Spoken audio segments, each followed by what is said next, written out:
다수는 왜 침묵하는가? 화장실을 이용한 후 손을 씻으십니까?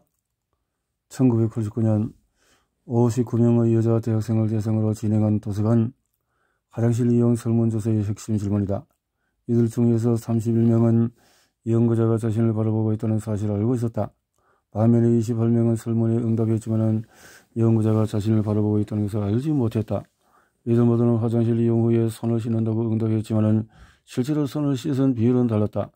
연구자가 바라보고 있다는 것을 아는 이들은 77%가 손을 씻은 반면에 연구자가 보지 않는다고 생각한 이들은 고작 39%만이 화장실에서 손을 씻고 나갔다. 별 한심한 실험도 다 있다고 생각하겠지만 집단 착각의 원인이 무엇인지 이보다 더 잘 보여주는 실험도 드물다.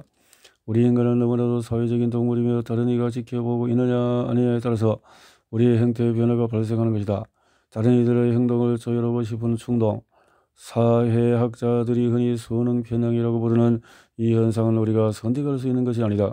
우리에게 각인된 생물학적인 본능이다. 2016년에 연구자들은 피실험자들에게 150개의 각기 다른 음식 사진을 보여주면서 뇌에 어떤 반응이 일어나는지를 기능적인 자기공명 영상 fMRI로 해서 확인하는 실험을 진행했다. 음식은 브로콜리처럼 영양이 풍부한 것에서 사탕 같은 정크푸드같이 다양했다. 비실험자들은 이러한 이미지를 보는 즉시 그 음식에 대한 호감을 1에서 8까지 숫자로 불러야 했다. 이렇게 항목의 점수를 매고 난 후에 비실험자들은 그들보다도 앞서 200명의 비실험자가 생긴 점수를 보고 과정을 거쳤다. 비실험자가 매긴 점수가 집단의 점수와 같으면 같음이라는 단어가 화면에 떴다. 그렇지 않을 경우에는 그들이 매긴 점수와 남들이 매긴 점수가 얼마나 다른지 제시되었다. 이렇게 모든 음식에 점수를 매기고 그것이 전체 집단의 점수와 얼마나 다른지를 확인하고 나서는 피실험자들이 다시 한번 음식에 대하여 평가하는 시간을 가졌다. 독자 여러분들 짐작하겠지만 두 번째 평가 과정에서 비실험자들은 본인들이 가지고 있던 음식에 대한 선호 집단의 평균과 가까운 방향으로 끌고 가는 수능 편향성을 보여주었다. 더 흥미로운 것은 그들의 행동만 달라진 것이 아니었다. 음식에 평가를 내리는 것은 두뇌에서 내적 전전두엽 피질의 역할인데 이 반응 역시 집단 수능에 따라서 달라졌다. fMRI 영상을 통해서 확인된 바 처음에는 건강한 음식인지를 판단하는 영역이 활성화되었던 반면에 두 번째 실험에서는 사회적인 관계와 선호도를 판단하는 영역이 활성화되고 있었다. 사실 그들에게 지시된 집단의 선호도는 완전히 널찍된 것이었다. 사람들이 집단의 성향에 따라서 어떤 반응을 보이는지 알아보기 위해서 연구자들이 만들어낸 숫자에 지나지 않았다. 하지만 비실험자들은 이 사실을 전혀 알지 못했다. 이것은 우리의 수능 편향이 지닌 본질을 보여준다는 점에서 대단히 중요한 발견이다.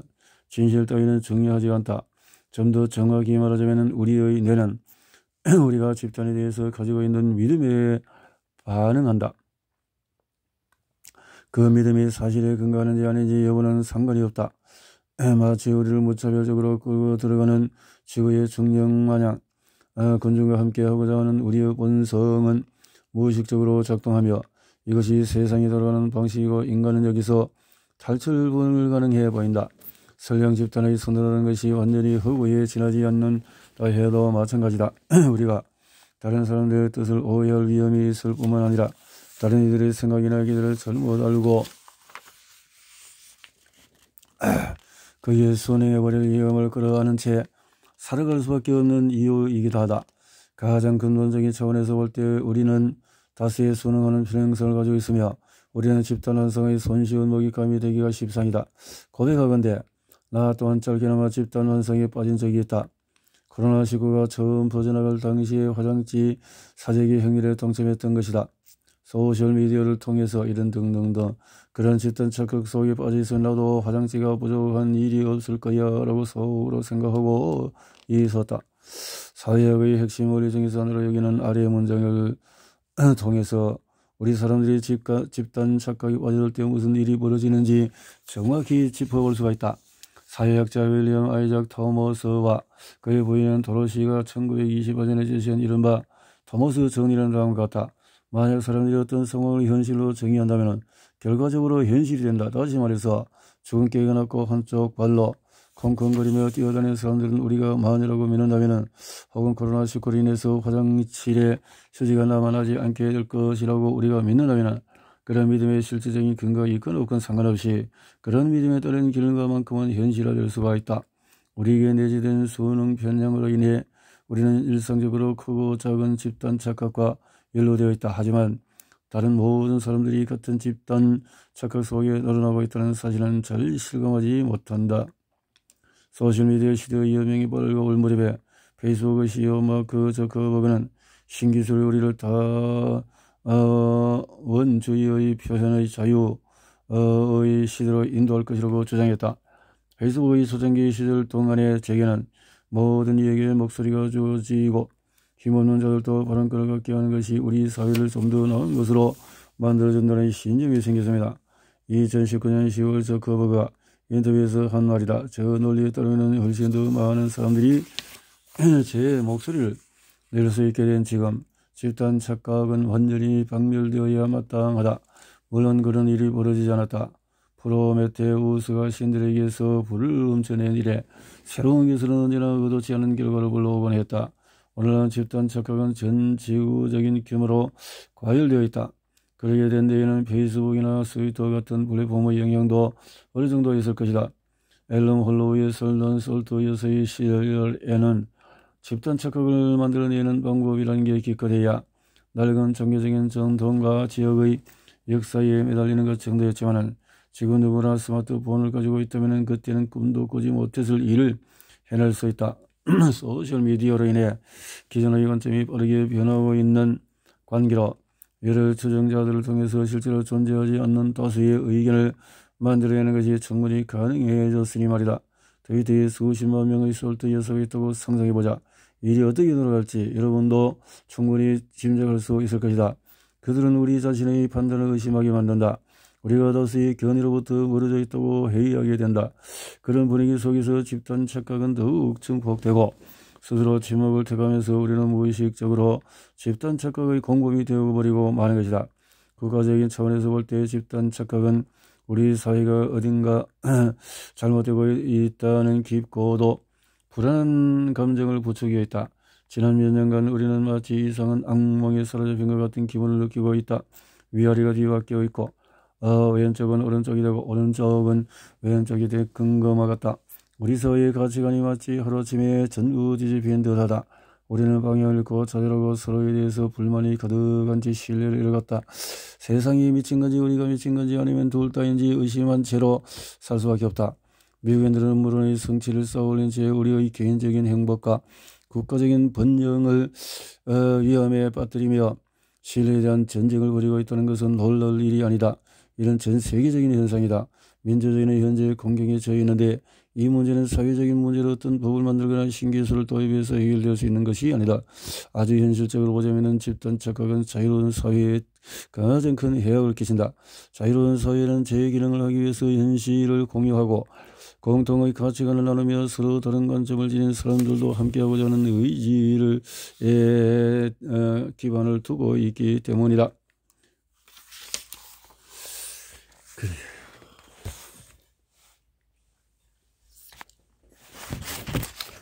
흔들리는 당신을 위한 세네카의 조언. 기원 후 1세기 자부심이 넘치는 공화국이었던 로마는 몇몇 이기적이고 타락한 황제를 거치며 냉소적인 독재국가로 전락해갔다. 로마인들은 폭력으로 불만을 찍어 누리거나 아예 미쳐버린 황제 몇 명을 겪었다. 그러고 나니 부부의 지배란 지배자에게 복종하는 것 외에 다른 뜻이 아니라는 것을 알게 되었다. 말 한마디 잘못하면 생계가 박살나고 심한 경우는 생명을 되걸어지려 했던 것이다. 그래야 사적인 영역에서의 아무 말이나 해도 상관이 없지만 공적인 자리에서는 본심을 드러내지 말아야 하는 자기 검열의 시대가 열리고 말았다. 당시 로마 사람들의 심리 상태는 요즘 우리와 크게 다르지 않았을 것이라는 상상하게 된다.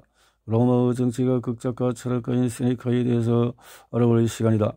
루키우스 안나이우스 세네카 혹은 아들 세네카라고 불리는 그는 기원전 4년에 아우구스티누스 황제의 치하에 로마에서 태어나서 티베리우스 황제의 복정과 클라우디우스 강기 칼리큘라의 만행, 네로 자아도취를 모두 가까이에서 목격한 장관입니다. 세네카가 볼 때 이 황제들은 모두 벌거벗은 임금님이었다. 물론 감히 황제를 면전에서 비판하지는 못했지만은 세네카는 희곡을 창작하고 수비를 쓰고 연설을 했다. 그렇게 세네카는 황제를 둘러싸고 있는 이들이 방관하거나 공부하거나 순응하고 있었던 끔찍한 행위의 해악을 정화시키고 있었던 것이다. 인류 역사상 수많은 위원 중에서 누군가와 함께 식사를 할 수 있다면 나는 세네카와 함께 하고 싶다. 세네카는 내게 영원한 관심 대상이다. 그가 수많은 모순으로 뭉쳐있는 존재라는 것이 그 이유 중의 하나다. 세네카는 높은 학식을 지니고 미적인 삶의 가치를 역설하던 사람이었지만 로마에서 가장 부유한 사람 중에 하나이기도 했다. 그는 현재였지만 전국에 관심이 없었다. 인류주의자였지만 그의 동료들이 보여주는 끝도 없는 방탕을 비난했다. 또한 공리주의자였으면서도 인간의 정념에 관심을 기울였고 본인 스스로도 정념에 쌓였다. 세네카는 스토아주의 철학자로 가장 잘 알려져 있다. 스토아주의는 근엄한 표정을 유지한 채 감정을 억누르는 철학이라고 폄하되곤 한다. 우리는 누군가 어떤 상황에서도 흥분하지 않으면 스토아적이라고 부른다. 하지만 세네카가 말한 스토아주의는 훨씬 풍부하고 더 깊은 의미를 지니고 있으며 훨씬 실용적인 철학이었다. 스토아 철학자들이 다들 그렇듯이 세네카는 우리의 고통을 해결할 방법이 외부 세계에 있다고 보지 않았다. 그보다는 우리의 내면을 들여다보아야 한다. 만약에 우리가 만족스러운 삶을 추구한다면 감정을 억누르지 말아야 한다. 대신에 그러한 감정에 대한 인격적인 대응을 해야 한다고 보았다. 우리는 스스로 생각하는 것보다도 훨씬 더 인격적인 힘과 자율성을 지닌 존재라는 것이 가장 중요하다. 세네카는 공포, 원한, 질투, 욕망 그 밖에 다른 감정들이 솟구쳐 올라와 자기 파괴를 향할 때 그것을 어떻게 다스릴 수 있는지를 보여주었다. 그런 감정들로 인해서 스스로 망가지고 여러 사람들을 해쳤던 로마 황제들을 목격했기에 내놓을 수 있었던 통찰이었다. 세네카는 감정을 다스리기 위한 실용적인 지식과 단순한 프로그램을 제시했다. 누구나 어떤 상황에서는 실천 가능한 감정 통제 방법을 보여주었던 것이다. 그런 방법을 따를 경우에 정념이 흘리지 않을 수 있다고 세네카는 주장했다. 가령 돈을 잃게 될까봐 걱정하는 사람이라면 어떻게 해야 할까? 재산 중의 일부를 아예 보이지 않는 곳에 치워둔 후에 살아가다 보면 훗날에 돌이켜볼 때 그런 게 없어도 완벽하게 살 수 있었다는 것을 깨달으면서 평안을 얻게 된다. 스스로의 잘못을 부드럽게 교정하기 위한 방법도 있다. 감정을 통제하지 못했다는 사실로 스스로를 가혹하게 자책하는 대신에 하루가 끝났을 때 침대에 누워서 분노나 공포 같은 부정적인 감정에 사로잡혀든 순간을 차분하게 뒤집어 보는 것이다. 이렇게 하면 나중에 얻은 지식을 바탕으로 스스로를 용서하면서 그 순간 본인의 감정에 격발된 이유를 뒤집어 보게 되고 다음에는 같은 잘못을 되풀이하지 않을 수 있는 것이다. 거의 2000년 전의 조언이지만 세네카의 말은 여전히 유용하다. 실은 나는 세네카의 조언이야말로 우리가 집단 착각과 집단 수능에 맞설 수 있는 방법이라고 생각한다.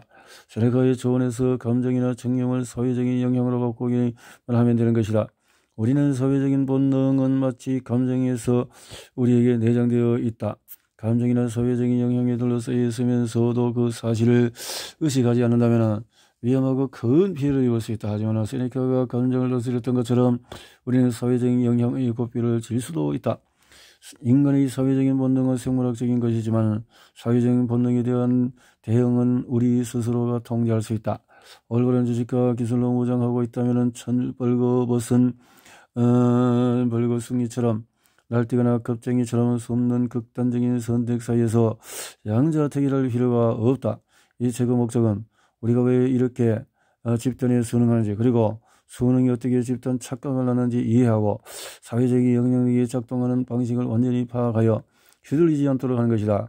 그럴 목적을 이루기 위해서 이 책은 세 부분으로 이루어져 있다.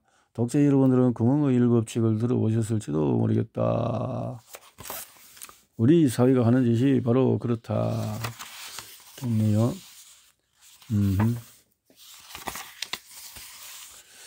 자, 그럼에도 불구하고 집단 착각은 여전히 온 세상에 난무하고 있다.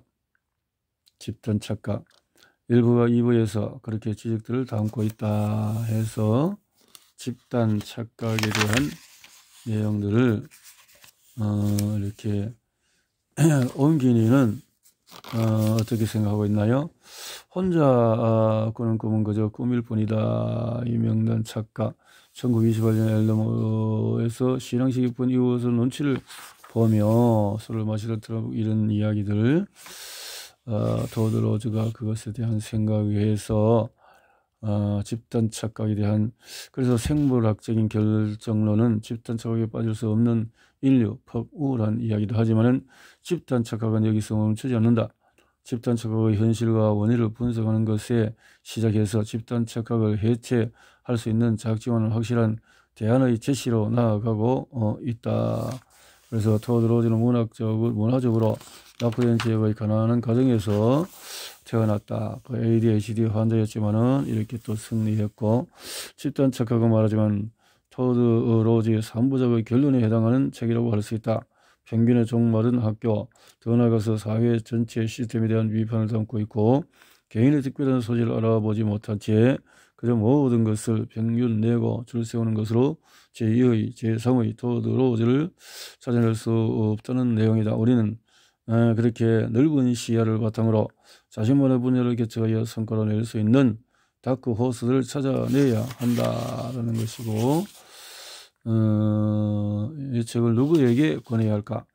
전반부만 보면은 집단 착각에 빠진 우리 모두, 특별히 정치적인 견해가 달라서 서로 물고 뜯는 사람들에게 뭐라고 해야 할 것만 같다. 하지만은 토드 로즈 스스로도 그런 조언의 한계를 잘 알고 있었던 듯하다. 책의 중반을 넘어서 본인의 진솔한 경험을 털어놓으며 집단 착각은 전혀 다른 메시지를 전달하기 시작한다. 세상에는 그런 유형의 아이들이 있다. 조석하고 똑똑하지만 학교라는 곳에 적응하지 못하는 아이들, 또 영리한 머리를 어느 곳에 써야 할지 몰라서 겉도는 뜬입들, 그런 아이들을 바라보면서 어떻게 평균에 도달을 시키기 위해서 애쓰는 선생님들도 적지 않을 것이다. 집단 착각에 속아서 스스로의 포텐마저 무시하는 어린 영혼들과 그들을 깨워서 넓은 세상으로 내보내고 싶은 멘토들, 이 책은 다른 그 누구보다도 바로 그런 사람들을 위한 책이라고 생각을 한다. 그렇게 노정태 얘기했는데